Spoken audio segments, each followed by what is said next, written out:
Cancer जो एते आजिकली बढ़ी बढ़ी जाउची आगुरी एते नथिला।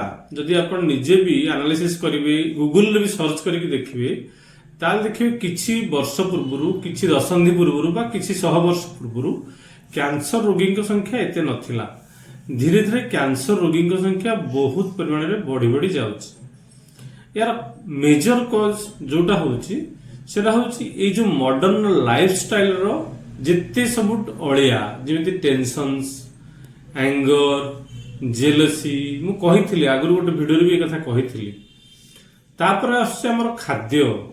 आम खाद्य माने वर्तमान आम नेचुरल फूड खाऊना आम सब बेले आर्टिफिशियल फूड खाउछंती नहले हाइब्रिड फूड खाउछंती। जो परिवा खाउछंती जो धान खाउछंती जो गहम खाउछंती सब से हाइब्रिड।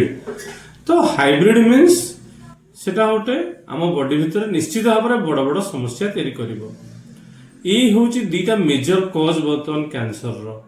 जने लोक मो पाखक आसिले तांको स्त्री की धरिकी तांकर 4th स्टेज रो कैंसर थिला माउथ कैंसर बुकाल कैविटी रो।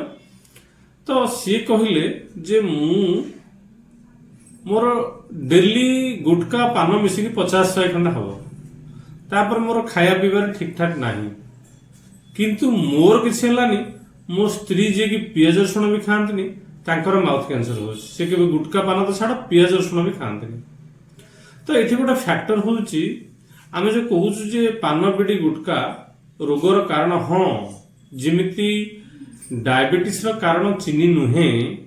साधारणतः कौन अच्छी बेसी मिठा खाइले डायबिटीज हो प्रकृत सेटा नुह कि चीनी भी डायबिटीज रो कारण नुह। कारण मु एमती बहुत लोक को देखी जो माने कि मु नागपुर रे थिला बेले मो साइड रे जने रहउथिले सीनियर से माने वयस्क सी बोधे डेली 250 चीनी खाती।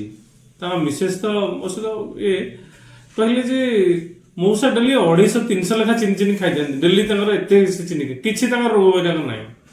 कार शरीर केमती का शरीर काहु केमती ने रिएक्शन करूछ हम कहि परिबानी। तार अर्थ नो हम मेंचे मेंचे चीनी खाइबा।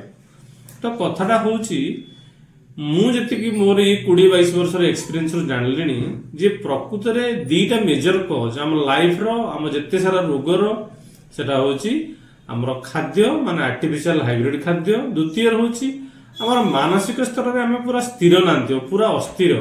ये जो कंपटीशन लाइफ अधिक आउरी अधिक हाईली एम्बिशन टेंशन जेलसी ये जो नेगेटिव कैरेक्टर उडा भीतर रहउची हमर नॉर्मल सेल उडा को डिस्ट्रॉय कर दोछन। जेते सारा बड़ बड़ रोगर कारण होची ए दीटा।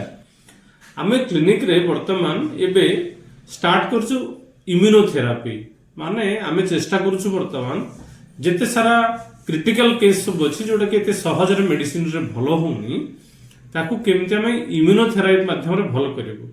तनो एटा मु निजे फाइंड आउट करिछि मेडिसिन किछि तयारी करछि जोटा कि आमे देकी देखुछु तार किछि परिमाण रे हम सक्सेस भी पाउछु। जोटा क्रिटिकल केस भलो होछंती किछि कैंसर केस भी भलो हेलेनी किछि क्रिटिकल रिमेटिक आर्थराइटिस जो रिमेटॉइड आर्थराइटिस पेशेंट भी भलो हेलेनी।